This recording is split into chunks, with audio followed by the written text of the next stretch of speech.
Not bad though. All right, we are rolling, and we got a banger today. You said that you were prepared, so I've been prepared. So take us off. I've been thinking about this a lot, and you shared with me some of the analytics, and it seems like whenever we talk about micromanaging, that's the topic a lot of people want to hear. Mm-hmm. So I'm going to preface this a little bit, maybe piss some people off, but micromanaging is kind of a newer coined business term. Back in the day, we would say, my boss is up my butt, or they're always in my face, kind of, Or they're nitpicking. Yeah, but I think people, based upon my experience, and I can't tell you how many people I've had come to me, we had a pretty open door policy, so low level employees could come and, knock on my office door or talk to me anytime. And how many times I would have, like a low level employee come and say, my boss is up my butt, or, you'd have a manager come to you and say, this district manager's always in my face, kind of thing. And I think a lot of people confuse structure and micromanaging. And so I've been thinking about this a lot, and I'm like, how can you tell the difference? How can you tell the difference? So I wanted to make a checklist. So I came up with 10 things, I think, and I talked to you about them on the phone, didn't I? Okay. And it's kind of like, okay, if you're experiencing 0 to 3, it's probably just structure. No one likes to have a boss. Mm-hmm. If you're like in the 4, 5, 6 range, there's cause for worry. But if you're in the 7 or above range, you're definitely being micromanaged. This is my thought on it. Okay. And then I'm going to also I want to contrast that with what kind of normal would be, right? Okay. And then you will just play off each other. Okay. All right. So are you constantly being, is the person that you report to constantly checking in with you? Are they constantly texting you? Are you constantly getting pings from them? That's 1. 2, are you told how to do the small steps all the time, not just the outcomes? It's like, we want to achieve this metric, whatever it may be, whether it's revenue, whether it's labor, whether it's waste, whether it's food costs. This is your measurable metric, period. But if then and you're going to do it by doing A, B, C, D, E, F, G, H, I, J, that's micromanaging. Mm-hmm. Is your work constantly getting redone, or are they constantly nitpicking your work? I always wanted to know. I always wanted the outcome. I didn't care how you got there, as long as it was legal and moral and ethical, right? And you weren't an ass about it. So these are 0 through 3 right now? So I'm reading 10 things. I made a list of 10 things that I think are micromanaging. If you're experiencing 0 to 3 of these things, you're probably not being micromanaged. Okay, now I got it. All right. I thought you were talking about like a rate of perceived exertion. No. So I'm giving you a list of 10 things. Okay. If you're experiencing 0 to 3 of these, you're not being micromanaged. You just don't like having a boss. Okay. Yep. If you got 4, 5, 6, there's some cause for concern there. Mm-hmm. 7 and above, you're definitely being micromanaged. And maybe, just maybe, you need to rework your strategy, or you need to think about some other opportunities. Yep. So I gave you 3, right? If you have little room in your job to decide or try new ideas, you might be micromanaged. Yep. If you need to get approval or seek approval, even for the simplest of tasks, you might be micromanaged. Mm-hmm. If the trust between you and your direct report doesn't increase over time, even after you've had some good results, you might be micromanaged. Yeah. Oh, I guess I only had 6. I thought I had 10. Maybe I have it somewhere. So, constant check-ins, you might be micromanaged. If you're constantly be told how to do the small steps, not just the outcome, you might be micromanaged. Mm-hmm. Oh, wait, I do. If you feel watched more than supported, it might be micromanaged. Yeah. So if you're experiencing a couple of those, you're probably not being micromanaged. But if you're definitely experiencing a majority of those or more, you're definitely being micromanaged. I disagree. I think if any of those are in play, you're being micromanaged. It's just the severity of it. Because you could only have one thing. Like, example, and I think this is common in this industry, and which is why I think you and I are having these conversations. There are a lot of people within the hierarchy of an organization who operate one level down. Exactly. Yeah, I agree with that. Right. Why is a district manager looking and approving and working through the schedule of the restaurant manager at the store? That doesn't make sense to me. So that if that's the only thing that you're experiencing, that's still micromanagement. That's still micromanagement. Why isn't ARL walking through next week's schedule of the RGM that the RGM made and tweaking and adjusting and saying, well, we need one more person here, this, that, and the other thing.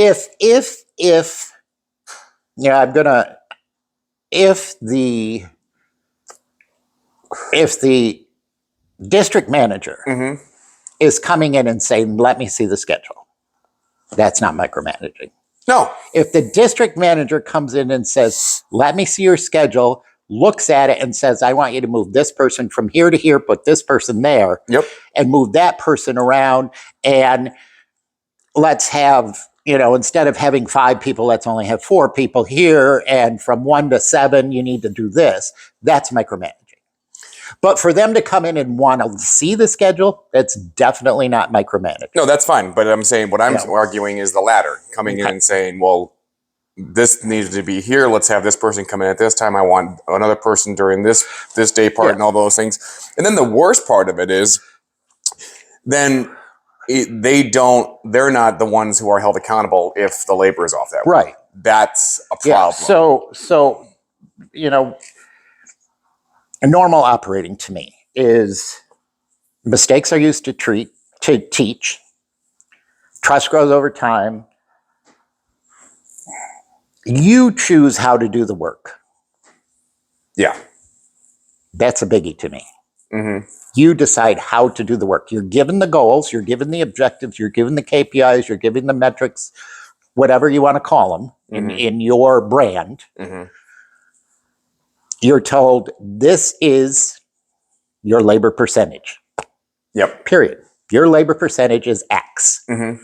How you get to X, I shouldn't be telling you how to get to X because you may come up with something that I never thought of, which happened a lot to me. Yep. In the beginning, I was the bee's knees. I thought I knew it all. Mm-hmm. Right? Mm-hmm. Learned over time, less control equals more control. Exactly. It's crazy. Right. It's crazy.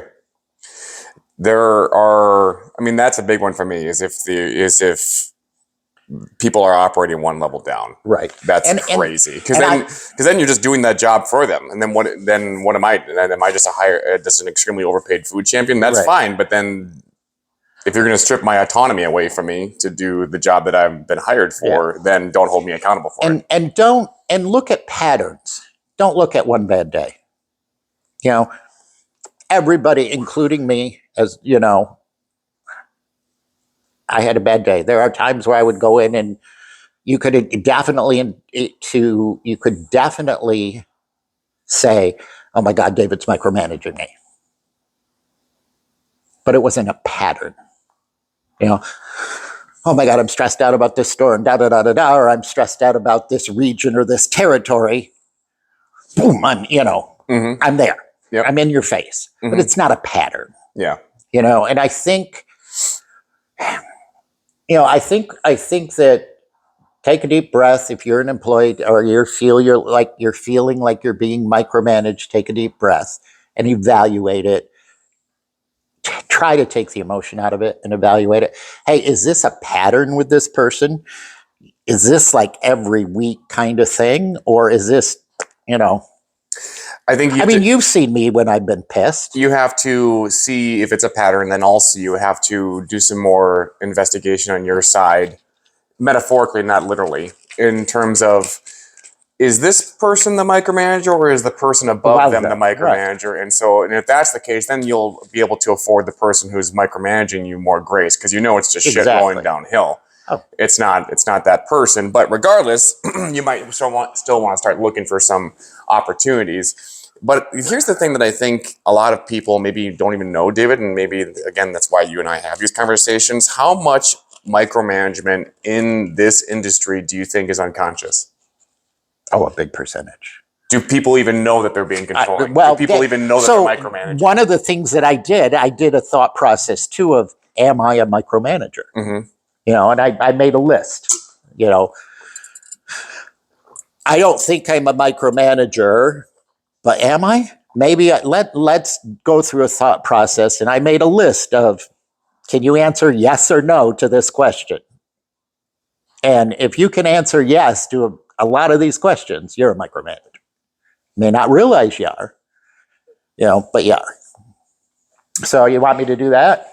Or you want to come back to it? We can. I want to come back to that. I want to come back to it because I do think that might be, again, I want to give the benefit of the doubt to the industry because it redeemed me. I want to give the benefit of the doubt to some of the people that I've worked with and for. It's like, okay, do you actually know that you are? Mm-hmm. Right? Because that might be part of the problem. And that's what I talk about in my book, mm-hmm. Default, right? A lot of people are unconscious to their own self-sabotage because they're just programmed into it.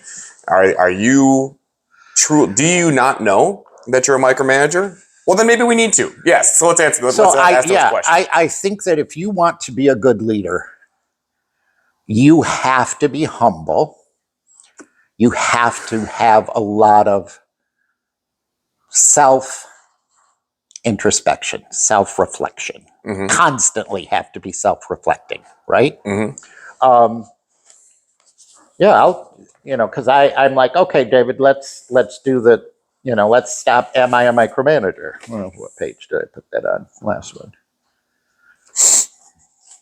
So I drive around and I voice memo. Hey, okay. Hey. Mm-hmm. And then I try to put them all together into notes. Okay. But, all right, here it is. Am I a micromanager? Do I tell people each small step? Yes or no? Just yes or no. Do I ask for updates multiple times a day? Am I constantly texting my people? Hey, tell me about this. Hey, tell me about that. Yes or no? Am I redoing their work instead of coaching them? Am I letting my people fail? Yes or no? Do I need to approve all the small tasks? Do I need to approve the schedule? I told my employee, this is your labor goal, or this is how many hours you can schedule. I don't need to approve it. Mm-hmm. If they're within that, I don't. And if they fail, like, hey, I gave you whatever many hours that you could schedule this week, and you did not have enough people on Thursday, and you had too many people on Monday for lunch. I have to be able to let them fail. Mm-hmm. Right? That's the biggie. Yeah. That's a huge one. I want to talk about that for just a minute. You've got, if you, the leaders, I'm making air quotes, in this industry are so myopic about that. You can't see past the next day part, right? That's a problem. You've got to be able to let your people fail, because failure is the best teacher. Right. I jump in before they even try. Yes or no? Like, what do you mean? What do you mean you didn't walk this person through their truck order for the first time? I gave them a budget. Like, they need to, like, if they, once they screw it up, they're gonna be like, well, I can't do that next time. Right. Like, I keep going. I'll go down the list here. I focus on small details over results. Yes or no? I struggle to let go of control. It's a biggie for me. Yes or no? I trust my way more than their way. Yes or no? I feel uneasy when I'm not involved. A little bit of that the fear of missing out, right? FOMO. I think it's worse than that. I think it's I think it's messianic. Like, you think that you are the savior. My team has to wait for me to decide. They can't make a decision on their own. That's another biggie for me. You know, it's that, and I can almost automatically tell. You know, if talking with employees, walking into a store, and the employee can't make a decision on the spot without saying, "Oh, my manager will be here tomorrow." So that's a big pet peeve of mine. If I have an issue as a customer and I go into a store, bring it to the attention of the employee, and the employee says, "I'll take your name and number, and my manager will call you tomorrow." Mm-hmm. This is a micromanaged location. Yeah. You know, empower. We talked about empowerment a lot too. You know, so I think every person who has someone, even if it's just one person that reports to them, they need to self-reflect. Maybe, you know, make some questions down what they think, like, you know, and then say yes or no to them. You know, and if they're answering yes to a big percentage of those questions, they're a micromanager. No? No, I say I agree. I think there's a lot of that in there. I think that one of the biggest ones is not being able to see past the next day part. Huge problem. Huge problem. Right. Well, whatever. Give you a perfect example. The other day, I have an opening manager who is a 19-year-old kid, and he is phenomenal. I didn't hear a single thing about what happened that day. It was a disaster. He sent somebody home because they were sick. Another person no called, no showed. So they ran a 3-person lunch on on a Friday. Yep. And so they got killed. There was 7-minute times and all that stuff. I didn't get one text, one phone call, one nothing from this kid. Because he knew that he was just going to get it done. He knew I was not going to rip his ass when I came in there. And he knew, looking on, he wasn't myopic. He saw the staff that we were going to have for dinner and for late night, and like, I think they'll be able to get it back. So he did the best he could. Was he ready to go home when I got there? Yeah. But he wasn't cowering with his tail between his legs or asking me what to do during that crappy situation. He just handled it. Yeah.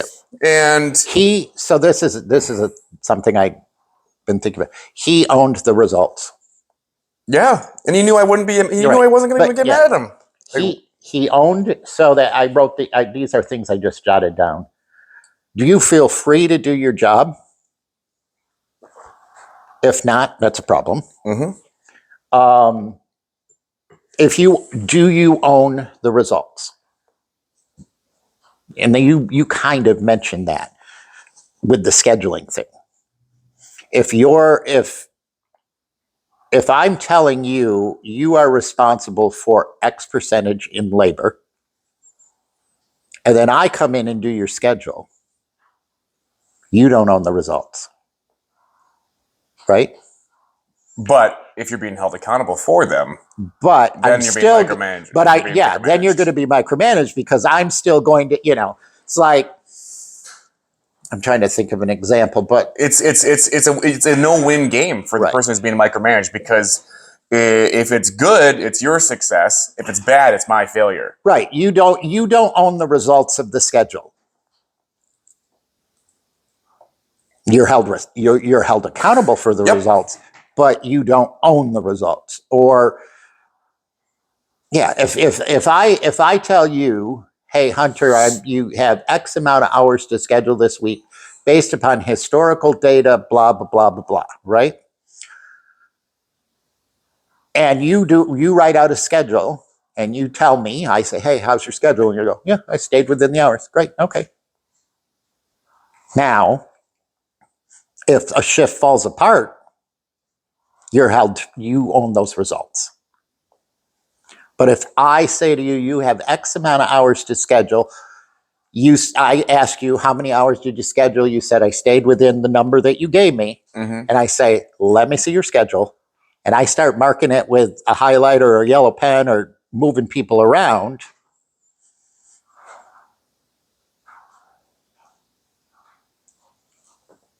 You don't own the results. You're going to get blamed for it, but you don't own them. Does that make sense? Or am I being Yeah, but at the same time, I think you have to have freedom to experiment with what you think is going to be the solve. So again, for example, that same Friday, I made some adjustments to the schedule, and I totally punted happy hour from 2 to 5. In fact, one of my people, because there was a mountain of dishes, nothing was prepped, and like, well, I mean, we are going to die at dinner if we're not ready to go. So I just said, to hell with happy hour. And some people, very myopic leaders, might say, what are you doing? Customer first. Get on the line. Get the food out the window. Like, no, sorry. Employee more first. Yeah. Thank you very much. And so I took care of the entire store, got the dishes done, made sure that we were prepped for dinner, and made a few adjustments to the schedule. So we were, and I'm going to make air quotes here, overstaffed. So then we could just push cars through the line to bring the time not only for the day part, but for the entire day back down. And that's exactly what we did. Right. And you know what else we did? Because we were so fast, because we were overstaffed, we actually ended up positive on labor. Because we were pushing cars through. You were able to get more customers through, i.e., revenue increased. Mm-hmm. Yeah. I mean, that's a big thing in the industry. And I think that nobody was stressed. Nobody was overworked. Nobody really even felt it. We're looking at the numbers. It's like 700, 800, right. 900, 800, 800, 800. And we're sitting there, there's 7 of us. And it's like, do you guys see these numbers? It's like, we didn't even feel it. Why? Because we were overstaffed. And it's like, hey, but we were all fast. Everybody was having a good time. We were number 1 out of 40 stores in the entire region. And I think that's a big problem in the industry, is that sometimes we get so focused on labor percentage, like you say, skip over the dollar to pick up the penny, right? You're looking at the wrong number. Yeah, I think sometimes looking at labor is looking at the wrong number. Yeah.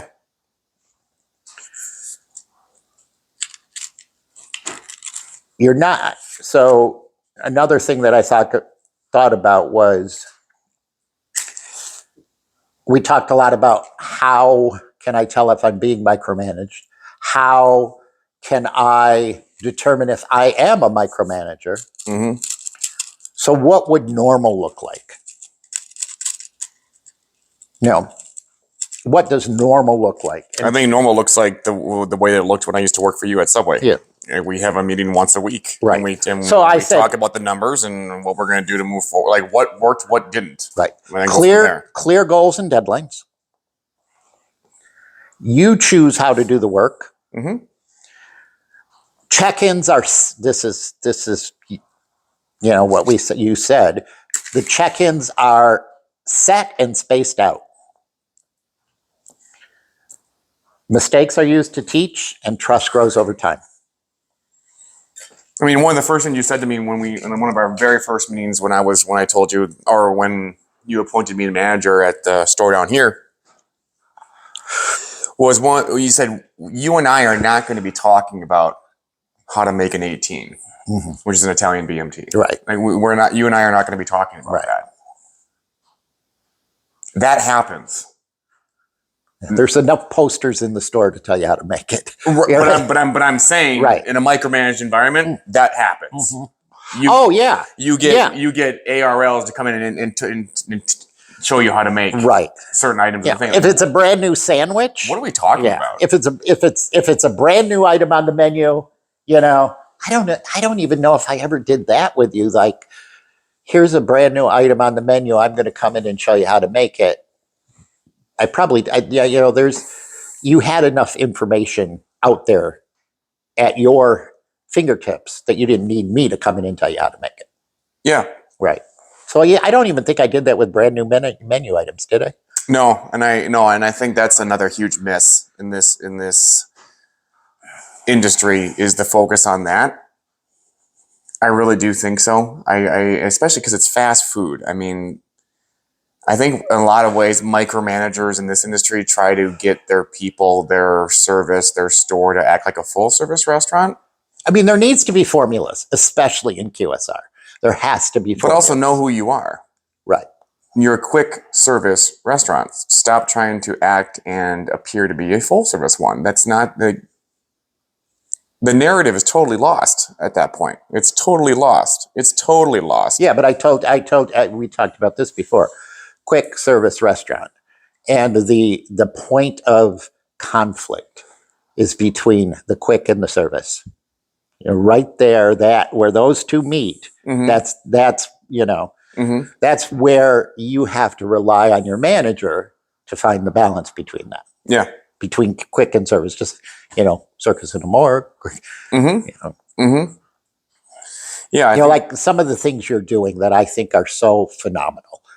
The werewolves and the revolution and all of that without getting real brand specific. And how you're doing that and motivating that I think is so cool. That and you're finding that balance between the circus and the morgue. Yes. That hey, everybody that you're doing that with knows beyond a shadow of a doubt that they're there to do a job. They know they're there to do a job. They know they're there to get people through the line, in and out, however you want to do it. But they're also having fun while they're doing it. Yep. The fun is the motivating factor. Yeah. So we have in our stores monitors, as most quick service restaurants do, of every store in the region. And there are 39 stores in our region, and there's a culture being built at the store that I'm at now that, hey, they're the fastest store in the region. They're number one every single day part. And I was talking to my closing manager last night, and he just said, how does it feel? He's like, it feels so good. Yeah, feels good. Yeah, because being number one is more fun than fun is fun. Right. And being number one is more fun than fun is fun. Yeah. Right. And because when you go into a store and you see that they're having fun, but they're not producing, well, then that's out of balance, right?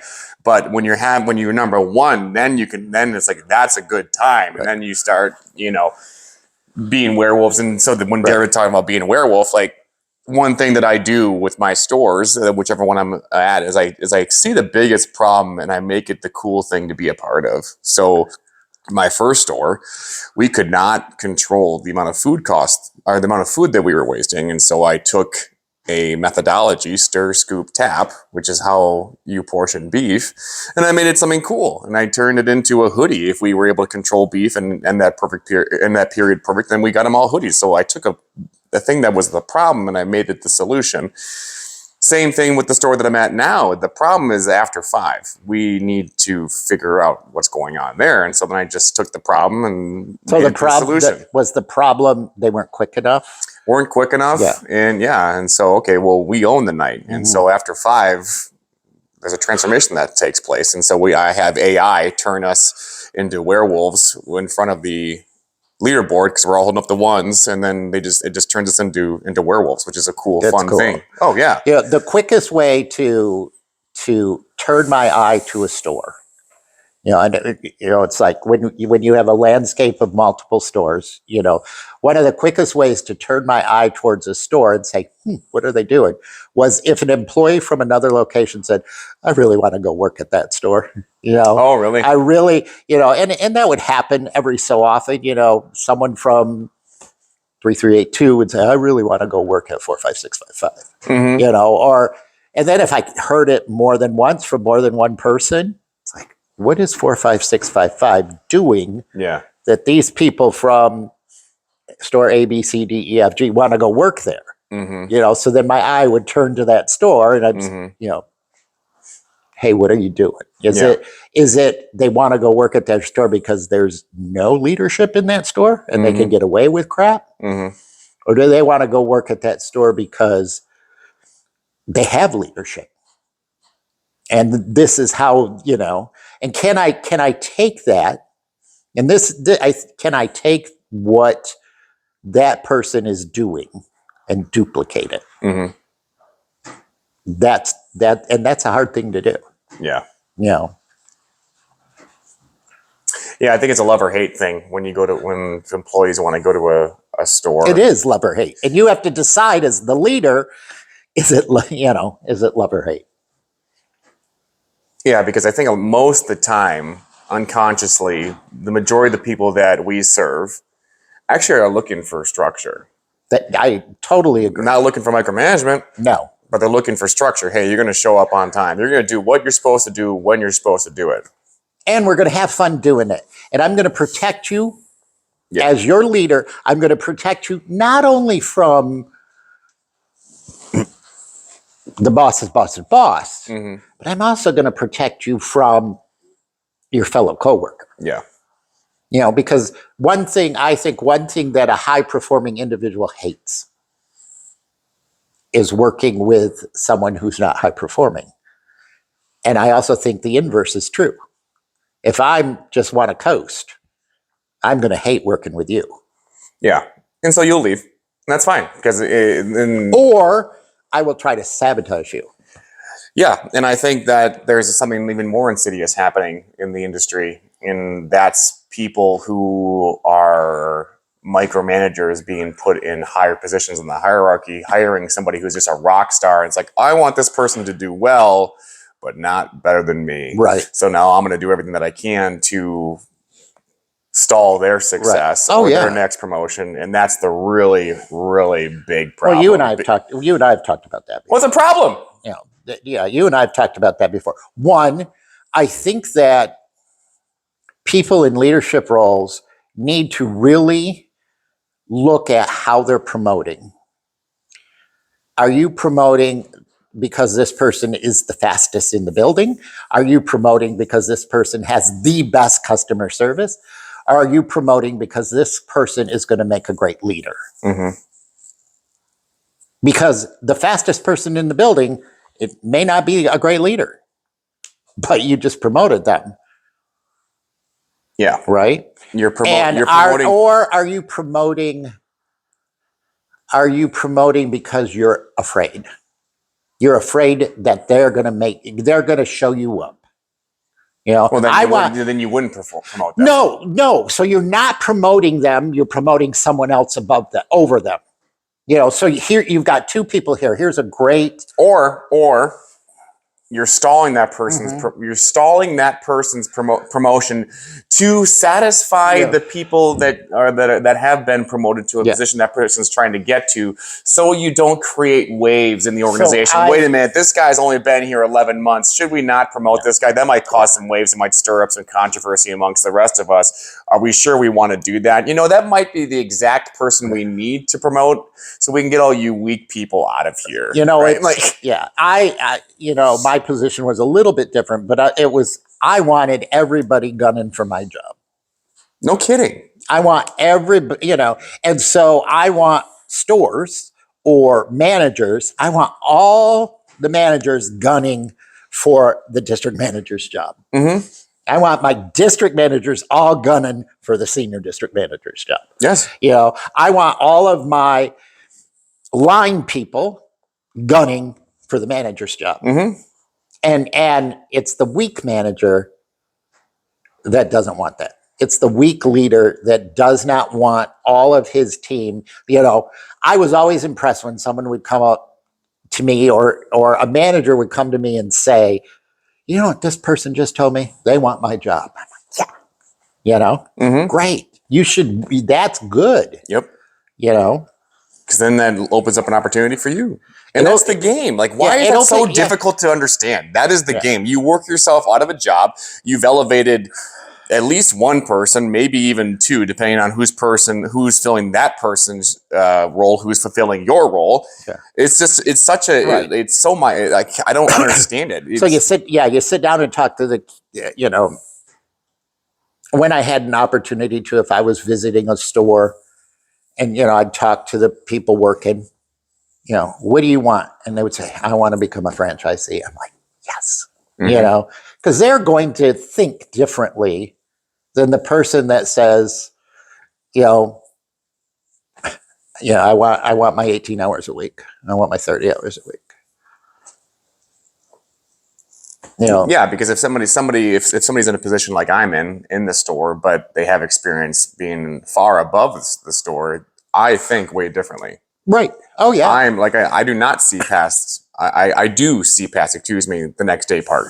I see way into the future, and that can rub some people the wrong way. Oh yeah. Because you have to have the patience. It's like, listen, I'm a sprinter. I don't just throw my blocks down, get in them, and just go with the gun. No, I take my time setting my starting blocks just exactly where I need them to be. You've thought a lot about the 3-finger. You thought about your stance. You thought about. Yeah. I've thought about what elevation the back foot pedal needs to be at for me to project off the line and set up my acceleration so I can hit max speed when I need to hit it and as fast as I possibly can. That's no different than business. Right. The analogy is strikingly clear.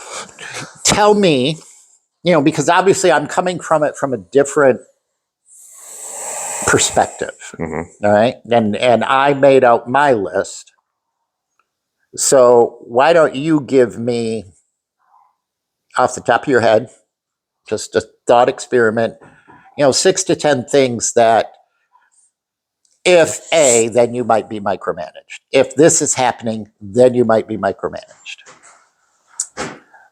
I mean, I came up with some good ones, but, I'd like to see, what you come up with. Unnecessary follow-up. Unnecessary follow-up. If you get an email and then somebody texts you, whether it's your boss or your boss's boss, hey, did you get that email about this?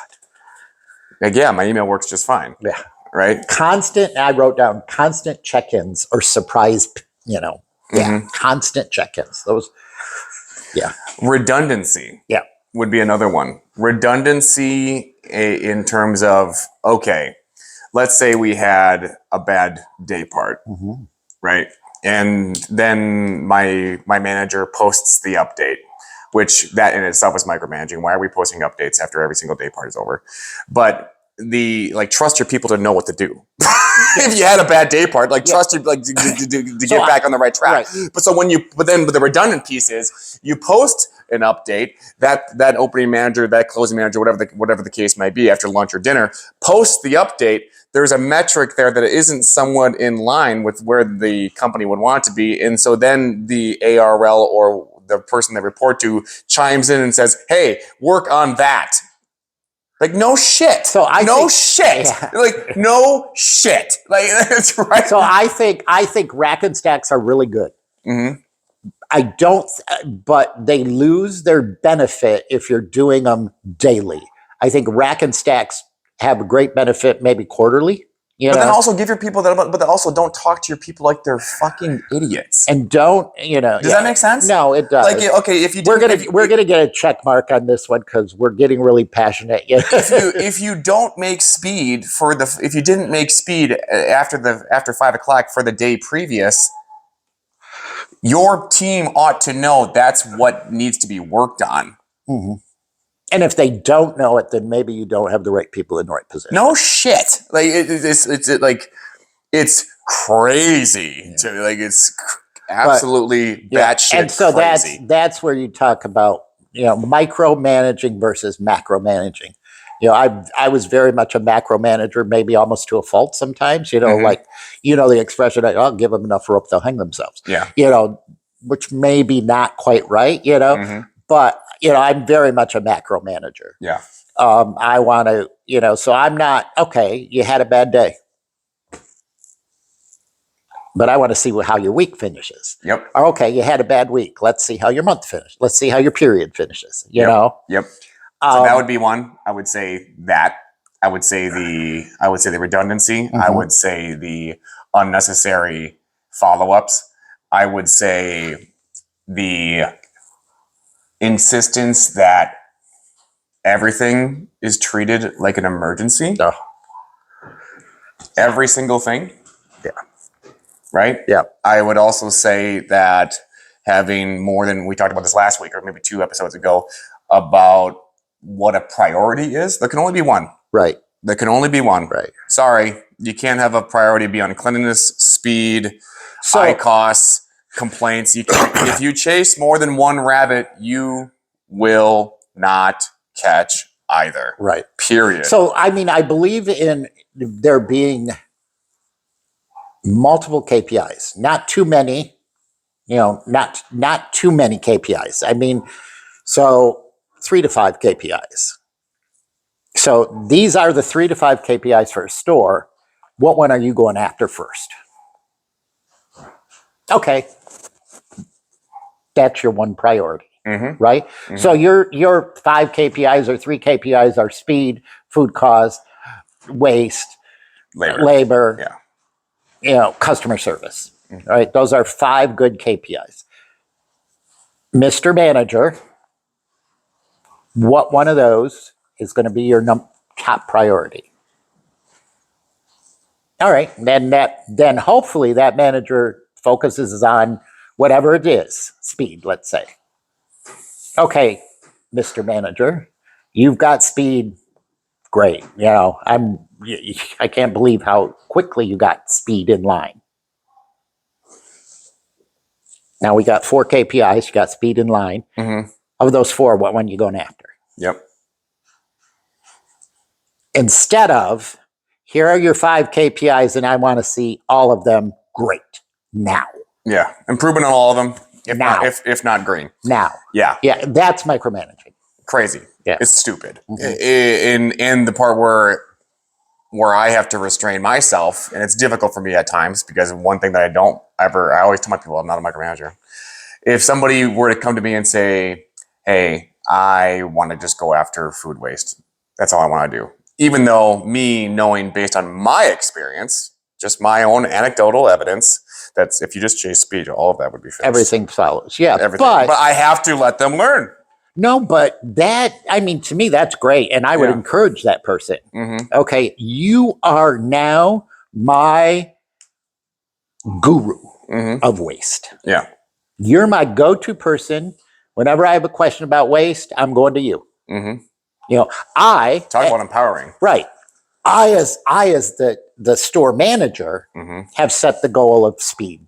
That's the KPI I as the store manager I am focusing on. Yep. But I got this guy over here that's really gung-ho about waste. Yep. Go for it. And hey, crew of 30, 40, 50 people, Joe over here is our go-to guy on waste. And if he comes to you and says something to you about how you can improve waste or, hey, you're wasting crap, listen to him. Right. We're still, as a store, we're going after speed. But this guy's been empowered to watch our waste. Yep. And this guy has empowered to watch our customer service. So if he comes up to you and says, hey, I would have this is how I would have handled that customer. You listen to him. Yeah. So I don't know how many that was. Unnecessary follow-ups, redundancy, too many priorities. Yep. Everything's an emergency. Right. Trying to think of other things off the top.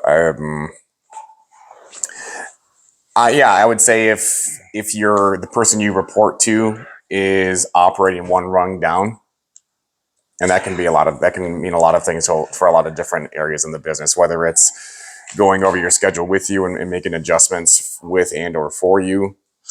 I would say that. Here's another one. I would say, and I think this is probably how a lot of people feel. Being talked to like you're an idiot. Yeah. I would say then you're definitely being micromanaged. But as a leader, I'm gonna preface that a little bit.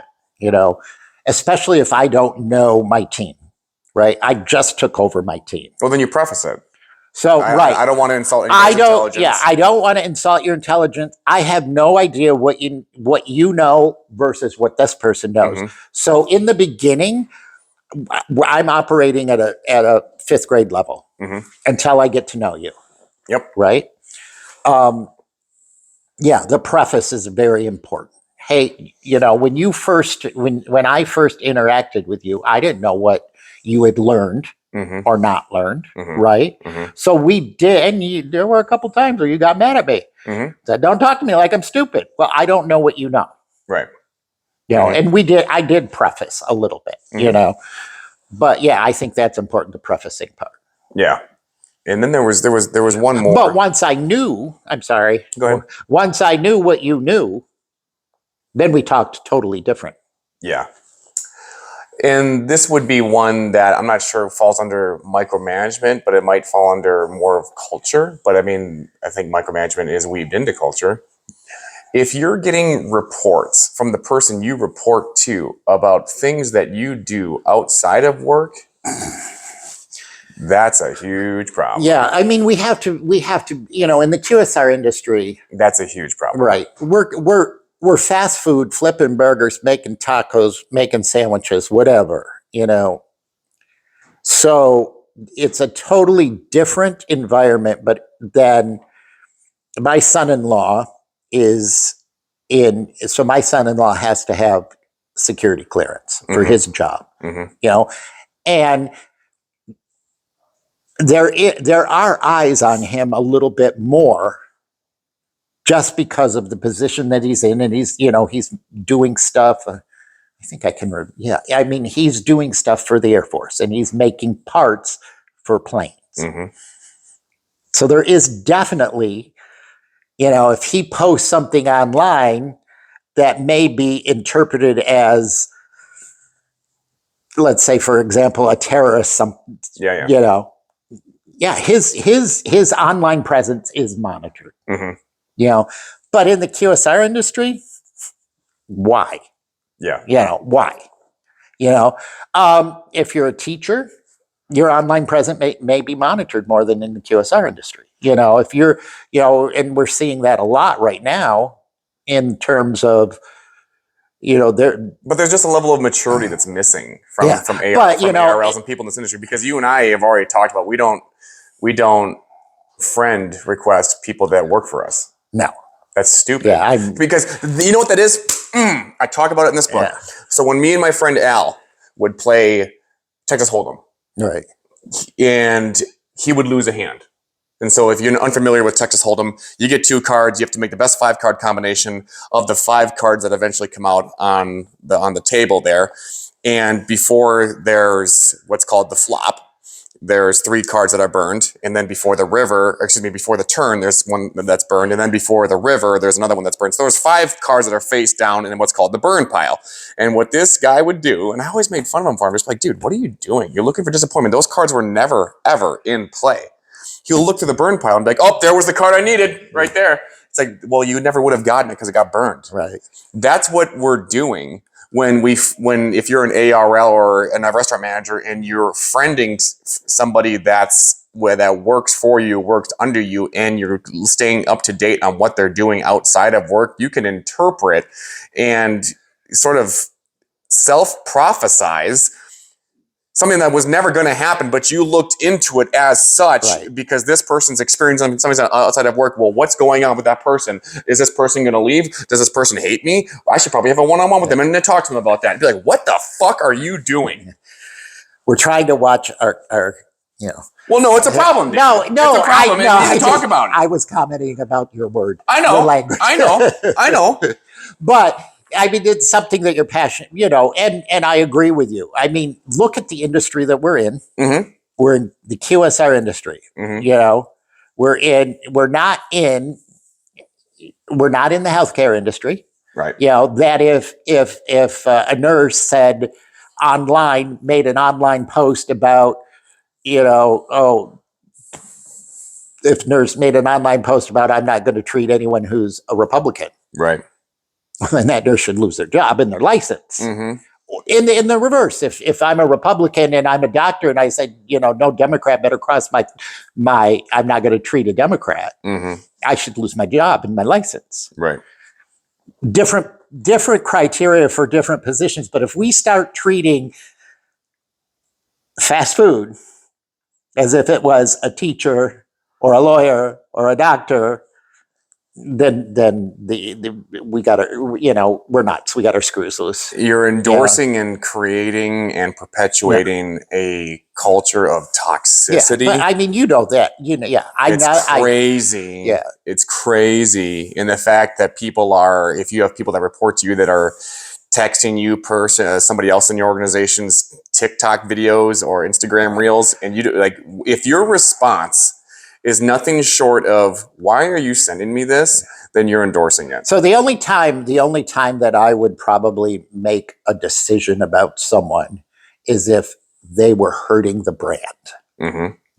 So if this, you work for this brand for me, and this is the brand that we work for, and you are TikToking, Instagramming, social mediaing how horrible the brand is, then we might have a conversation, or you might not work for the brand. Which is different than somebody. That's the only time that I would probably. But again, that's why you and I are, as your grandchildren say, built different. Right. I mean, although we don't work for the brand anymore, we love Subway. Oh yeah, we love the brand. I love the brand. I mean, that the brand was my life for 30 some years. Yeah. I love the brand. And I will talk positively about the brand. Yeah. Publicly. And why wouldn't you? No. Right. Same thing that. But I love QSR too, so I'm going to talk positively about QSR. But that's why we have these conversations, because we're trying to fix problems and fill voids in it. I mean, I love QSR, and because I love QSR, I'm going to talk positive about QSR, but I'm also going to point out some discrepancies that I see. Right. Yeah. But I guess going back to micromanaging, we gave you a lot of. Can you answer this question? Yes or no? And if you can answer yes to a lot of those questions, you may be micromanaged. So what do you do if you are? So do we have a call to action, or do we have a next steps? we did talk about that in that micromanaging one, the podcast that we did a few podcasts ago. We talked about, but I guess I would. Let me see if I wrote anything down about that. I think I covered these. We covered these, talked about them a lot. But if you feel like you're being micromanaged, one, have a conversation with the person that you report to, void of emotion. Don't go in it, like that. You're immediately going to turn that person off, especially if they're a micromanager, you're really going to turn them off. But just ask, hey, what does success look like for me? You promoted me to be a manager, district manager, or because the internal problem is they don't trust you. Yeah. What does success like? Can I, and you did this with me and I loved it, but can we agree on a set check-in? So every Tuesday, can we talk? Just, for half an hour, just, or can it only be on Tuesdays, every Tuesday, so that I can plan my schedule and that I am totally and 100% available for you? Because if you call me on Wednesday, Thursday, Friday, I may have to tell you, hey, I'm waiting on a customer, I can't do that, But can every Tuesday at 2:00 from 2 to 2:30, can we just sit down and really talk about everything that happened for the week? But if you call me, if you're constantly checking in with me, I may not be able to give you my full attention because I may be dealing with an employee issue. I may be dealing with a customer. I may be having to wait on a customer. I may be working on, so. But going over, do you remember the first thing off of the control sheet that you had me hone in on? Do you remember? Tell me. Cost of goods. Oh, yeah. Cost of goods. And you didn't tell me how to get there. You just told me the range. What it needs to be. Hey, like Hunter, we'd like this to be between 28 and 31%. And I'm like, got it. And so then it started getting better and it getting better. You didn't tell me how to do it. You told me a budget to operate within when ordering my trucks. And then I got so anal and neurotic about it that I had the whole counting thing down to, I mean, I did not look at, oh, that's 3/4 of a pan of ham there. I'm going to put that into the counter. Like, no, I took an empty container, a 3/4 container, and put it on the scale so I knew what that weighed, and then I could tear that out, TARE, and then put the one with the full ham in it. So then I could deduct from there what the weight of the cam and then the weight of the ham in it, and then that's how much ham I knew I had on the line, and then you could extrapolate that throughout the entire store. Like, I got so obsessed with it, then it just became like bang, bang, bang, and then I imparted that wisdom onto Victor, who then went to run that store, and then another guy who used to work for me who went to do the store in Standale. You didn't tell me how to do it. No. I figured it out. Right. I gave you the goal, but you gave me one thing to focus on. Right. And then what happened? Oh, and there's also some other things expositionally. I was humble, I was hungry, had great customer service, and then we were able to get back to pre-code numbers and all of those things. But just like you gave me the one thing that I needed to fix in that control sheet, like, got it, right? And that's how I built my name on the industry, right? Not industry, and with that concept was coming in at prime, right? Yep. So I totally derailed you there, but that's so. Set, if you feel like you're being micromanaged, that's how. If I feel like I'm being micromanaged, how can I deal with it? Yeah. Right. So have a non-emotional conversation with your boss. Ask for an agreed upon check-in time. Yeah. Show your progress before you're asked. Hey, did you see we hit speed in this day part? Tell them your progress. Yeah.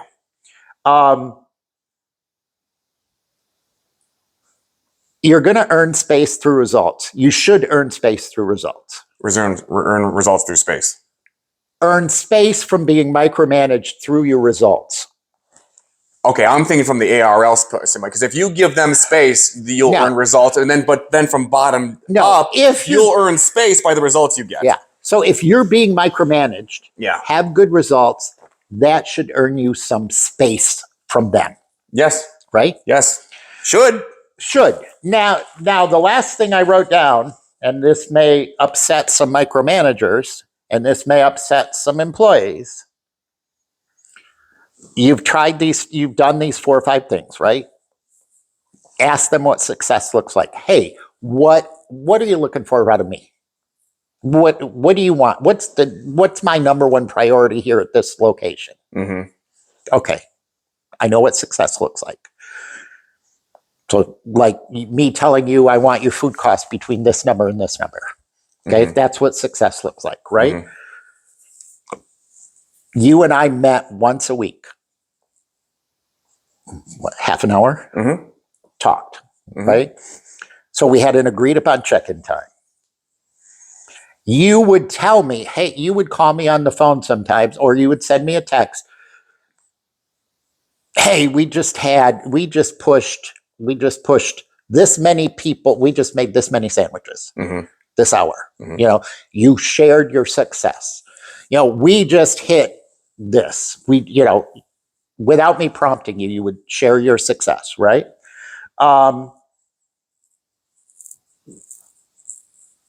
This is a little hard for me because I was more of a macro manager than a micromanager, but I kind of left you alone.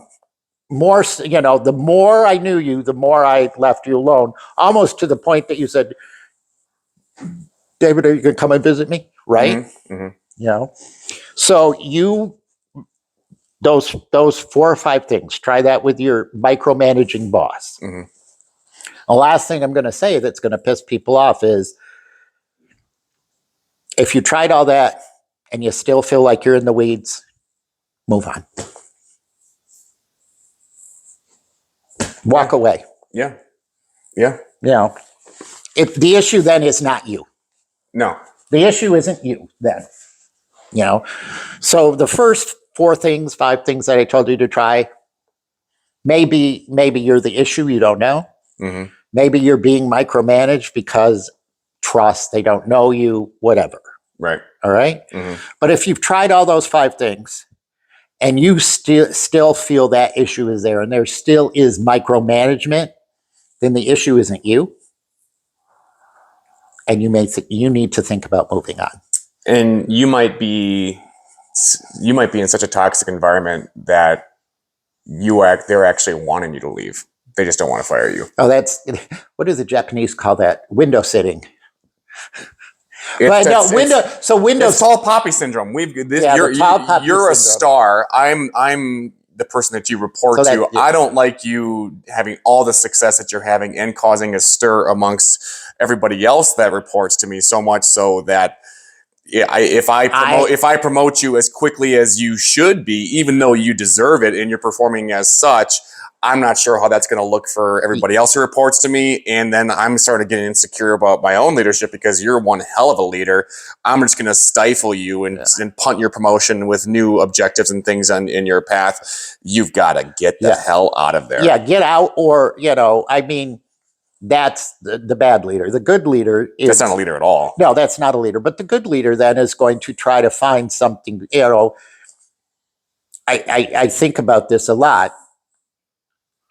You were the manager of a location.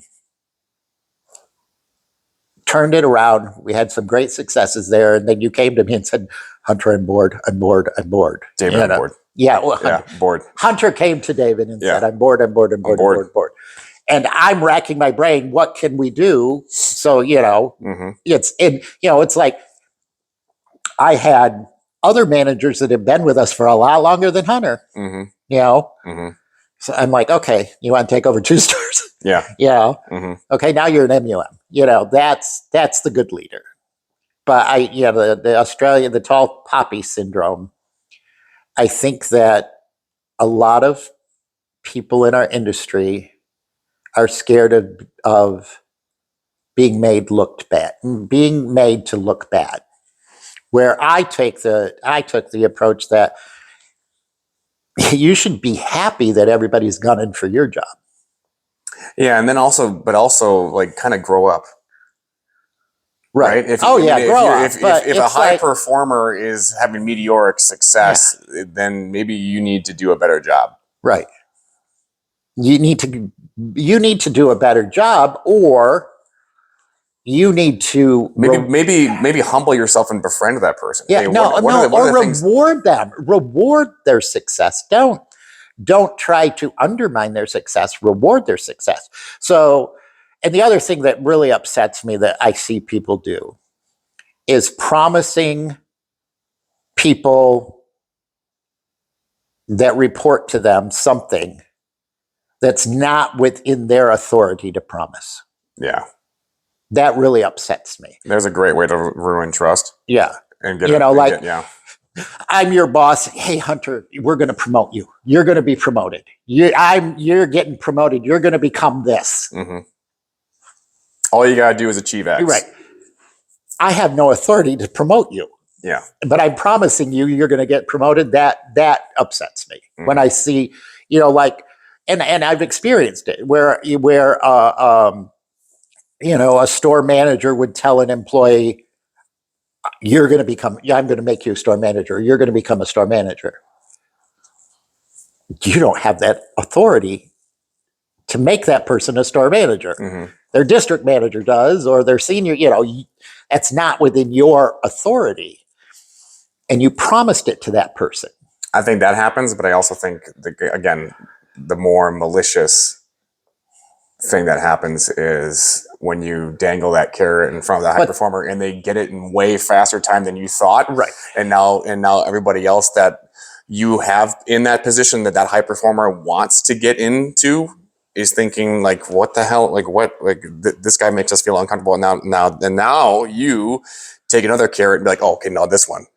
Oh, geez, they gobbled that one way faster than I thought. So then this one. Then this one. Yeah. That's like the worst. It's manipulative. The worst thing you can do to a high performer Is lie to them. And is to lie to them. And the worst thing the quickest way to lose a high performer is to offer them a carrot and then don't follow through with it. Yep. Quickest way. Yep. So if I'm in a position of authority and I can make these decisions, and I say to this employee, if you achieve X, Y, and Z, then this will happen. This better happen. Yeah. If they achieve X, Y, and Z, even if they achieve it in 2 weeks and you thought it would take them 2 years, you still have to do, then this better happen. Yeah. Because if it doesn't happen, see ya. Yep. So if you say, hey, if you achieve this, if you go through these benchmarks, if you get this checklist done, then you will be this. And you don't, then they're gone. It's a wrap. Yeah. And if it's the quickest way to lose a high performer. And in my experience, 30 some years, you don't want to lose high performers. Not in this industry. No. Not in this industry. Because they're few and far between. Very, very few and far between.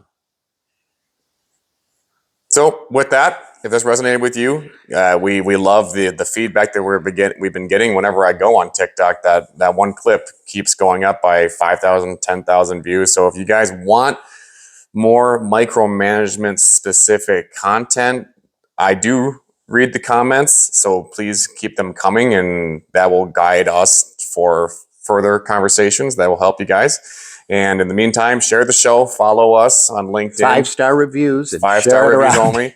And if you need more content on some of the other forms of self-sabotage other than micromanagement, then pick up a copy of my book at huntersharnatsky.com or Amazon. It's The Way Out of Self-Sabotage into Self-Mastery. That's all we got, and we'll talk to you guys next time. Thank you. Is it good?